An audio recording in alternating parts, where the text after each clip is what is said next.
Hello friends, welcome back to your own channel subscribe for stocks. आज हम बात करेंगे स्टेट बैंक ऑफ इंडिया के ऊपर। स्टेट बैंक ऑफ इंडिया को बताने के लिए तो आई थिंक सभी को पता है कि कंपनी क्या है और किस बिज़नेस में है और किस तरह की कंपनी है।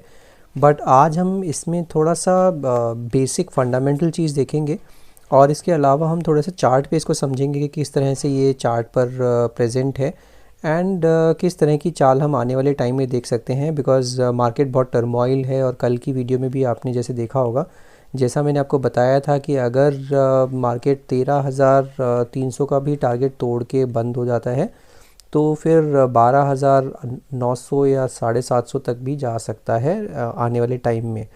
तो 12,300 को तोड़ा ज़रूर, बट वहाँ पर बंद नहीं हुआ, सस्टेन नहीं किया और वहीं से ख़रीदारी आ गई नीचे से।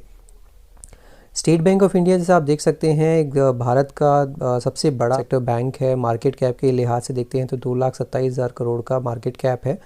आज ये 257 रुपये पे बंद हुआ है। हाई लो भी देखते हैं तो बिल्कुल ऑलमोस्ट मीडियन पर मिल रहा है। 150 रुपये तक नीचे गया था और 340 ऊपर गया है। तो इन बिटवीन कहीं आपको 255 रुपये पे मिल रहा है। स्टॉक का पी भी काफ़ी रीज़नेबल है, 10.3 का।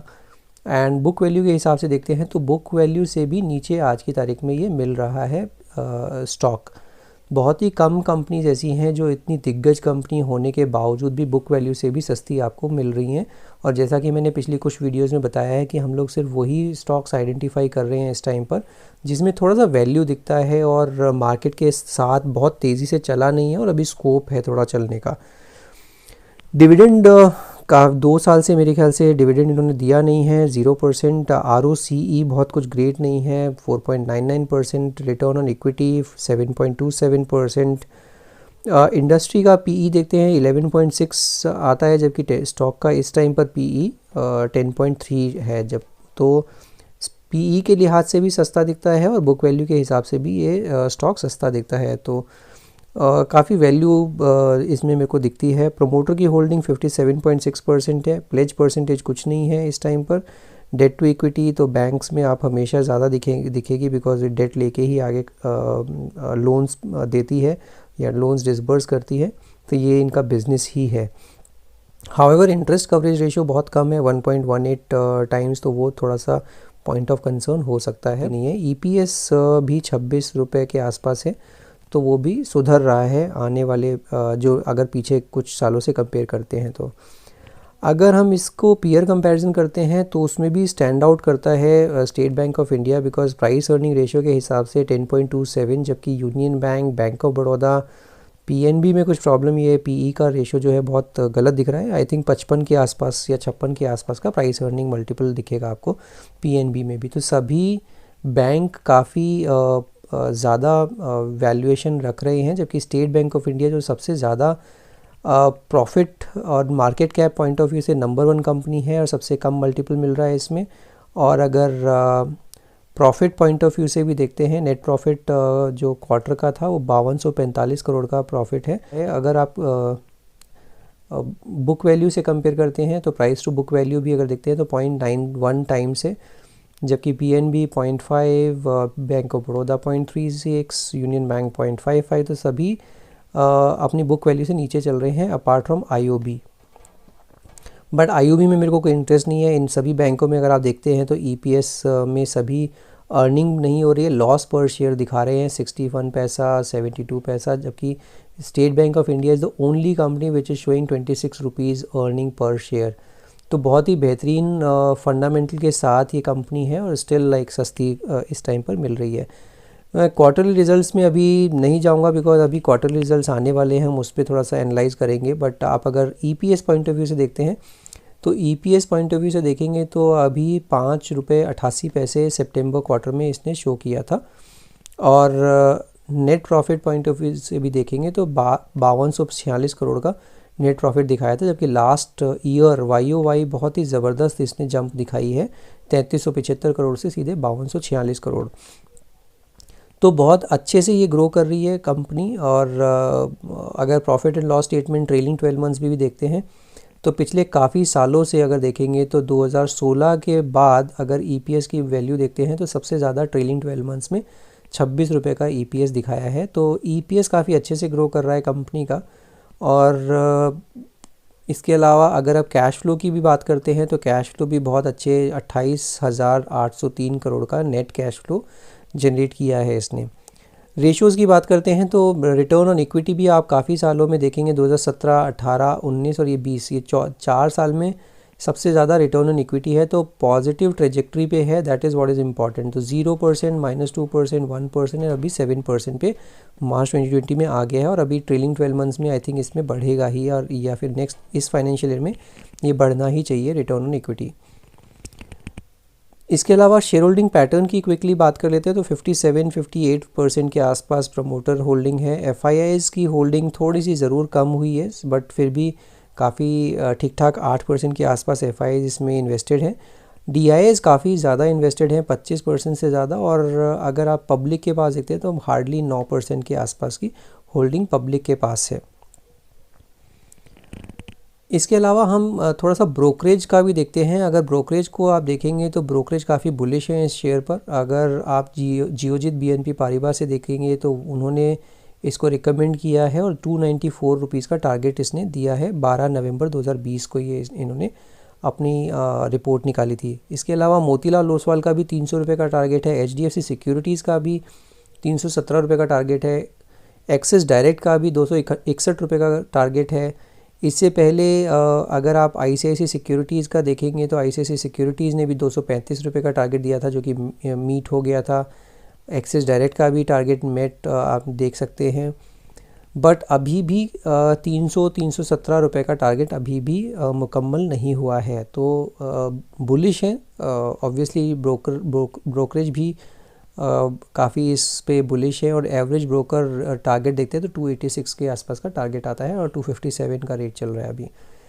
Let's quickly understand it on chart. तो चार्ट पे अगर आप देखेंगे तो ये मैंने एसबीआई का आवरली चार्ट लगाया है। हम डिफरेंट टाइम फ्रेम्स पे इसको देखने की कोशिश करेंगे। आवरली चार्ट पे आप देखेंगे तो आवरली चार्ट पर यहाँ पर ये गिरते गिरते, और आज इसने एक मॉर्निंग स्टार पैटर्न बना दिया है। मॉर्निंग स्टार पैटर्न के बाद अगली कैंडल ग्रीन कैंडल मतलब बुलिश कैंडल बनाई, और उसके बाद ये चलना शुरू हुआ। तो अभी के लिए अगर कोई शॉर्ट टर्म ट्रेडर है तो 248 रुपये के आसपास का स्टॉप लॉस लगा के इसको ले सकता है, और इसमें दमखम है कुछ 270 रुपये तक जाने का। 270-75 तक ये जा सकता है। और क्योंकि ये आप देखेंगे तो 251 के आसपास इसका 200 आवरली ईएमए भी है। तो शॉर्ट टर्म ट्रेडर जो है 1 आवरली चार्ट पे देख के, अगर ये मॉर्निंग स्टार पैटर्न बहुत प्रोमिनेंट पैटर्न होता है चार्ट पर, और वहाँ पे आप इसके अलावा एक और ये भी देख सकते हैं। अगर मैं आपको एक और चीज़ सपोर्ट दिखाऊं तो इसने ये डबल बॉटम का भी फॉर्मेशन किया हुआ है, और यहाँ पर इसने डबल बॉटम का भी फॉर्मेशन किया हुआ है आवरली चार्ट पर। ये एक पहला बॉटम बना और ये दूसरा बॉटम बना, और वहाँ से बॉटम बना के ऊपर चलना शुरू हो गया। तो ये एक अच्छा चार्ट है शॉर्ट टर्म ट्रेड के हिसाब से भी। और अगर आरएसआई की भी वैल्यू देखेंगे तो आरएसआई की वैल्यू अभी आ रही है 38 के आसपास। तो वहाँ से भी ये ओवरसोल्ड सिचुएशन में जाके, और अभी ये आज ही वापस से ऊपर आया। और इसके अलावा एमएसीडी पे भी देखेंगे तो पॉजिटिव क्रॉसओवर्स आने ही वाले हैं। हो सकता है कल इस पे पॉजिटिव क्रॉसओवर्स आ जाएं। Let's talk about little bit of higher time frame chart as well. 4 hourly पे देखते हैं कुछ बना है क्या। 4 आवरली चार्ट पर भी कुछ खास नहीं दिख रहा। डेली चार्ट पे देखेंगे तो डेली चार्ट पर भी ये कुछ सपोर्ट के आसपास ही है, और इसको मैं हटा देता हूँ। डेली चार्ट पर भी इसने एक हैमर पैटर्न की तरह बनाया है, और उसके बाद ये चलना शुरू होना चाहिए वापस से ऊपर। अगर हम इसी को वीकली चार्ट पर देखते हैं तो वीकली चार्ट पर आपको एक दिखेगा कि ये एक राउंडिंग बॉटम जैसा फॉर्म कर रहा है।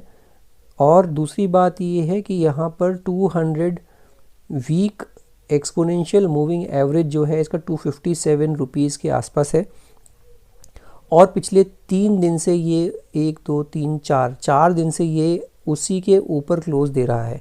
इतना टर्मोइल होने के बावजूद भी ये 200 वीक एक्सपोनेंशियल मूविंग एवरेज इसने ब्रेक नहीं किया है, और इसी के आसपास ये बना हुआ है। तो अभी यहाँ पर बहुत अच्छा टाइम है लेने का, बिकॉज़ आपका जो स्टॉप लॉस है वो बहुत करीब है, 257 के आसपास का स्टॉप लॉस है, जबकि 257.45 पे ये बंद हुआ है। तो ये एक लंबे टाइम फ्रेम पर भी देखेंगे तो काफ़ी अच्छा ये पैटर्न इसमें बना हुआ है, और स्मॉलर टाइम फ्रेम पर भी इसने अपने अच्छे पॉजिटिव डाइवर्जेंसेस देने लगा है, और मॉर्निंग स्टार पैटर्न भी आवरली चार्ट पे इसने बना दिया है। तो from that perspective I think state bank of India अभी मेरे को ठीक लग रहा है, और किसी को अगर लेना है तो अभी ले सकता है। और इसका स्टॉप लॉस क्या रखे, स्टॉप लॉस रखना है तो आप 230 के आसपास का स्टॉप लॉस रख सकते हैं। मैं डेली पे भी एक बार दिखा देता हूँ आपको। डेली पे 225 रुपये का जो ये स्टॉप लॉस है, ये 225 का आप स्टॉप लॉस रखिएगा। डेफिनेटली यहाँ से नीचे नहीं जाना चाहिए, क्योंकि ये इसका 200 EMA भी आता है। तो इसको आप 225 का स्टॉप लॉस रख लीजिए अगर आप थोड़ा सा लॉन्ग टर्म ट्रेडर हैं। और अगर आप शॉर्ट टर्म ट्रेडर हैं तो 257 255 के आसपास आप 200 वीक एक्सपोनेंशियल मूविंग एवरेज आता है, वहाँ पर आप अपना स्टॉप लॉस बनाकर इसको अभी ख़रीद सकते हैं। If in case you haven't subscribed my channel, do subscribe it and hit the bell icon, and also do share this video with your friends and family, so that उनको भी share market में जिसको भी interest है, they can reach out to me. I am there to help you all. and इसके अलावा अगर आपने अभी तक अपना डीमेट अकाउंट ही नहीं खुलवाया है तो उसको आप मेरे डिस्क्रिप्शन बॉक्स में जाकर एंजल ब्रोकिंग के साथ फ्री ऑफ कॉस्ट अपना डीमेट अकाउंट खुलवा सकते हैं। एंड उसके थ्रू, इस लिंक के थ्रू अगर आप डीमेट अकाउंट खुलवाते हैं तो you can reach out to me, and whatever queries you have it related to the stock market, you can ask those queries as well. उसके अलावा for swing trading ideas you can follow me on my Twitter handle, जो कि आपको ऊपर flash हो रहा है, और मेरा एक टेलीग्राम चैनल भी है जहाँ पर मैं कभी कभार स्विंग ट्रेडिंग के आइडियाज़ भी देता हूँ। तो इन दोनों ही जगह पे आप मुझे फॉलो कर सकते हैं, and will see you in the next video. Thank you so much for watching this video.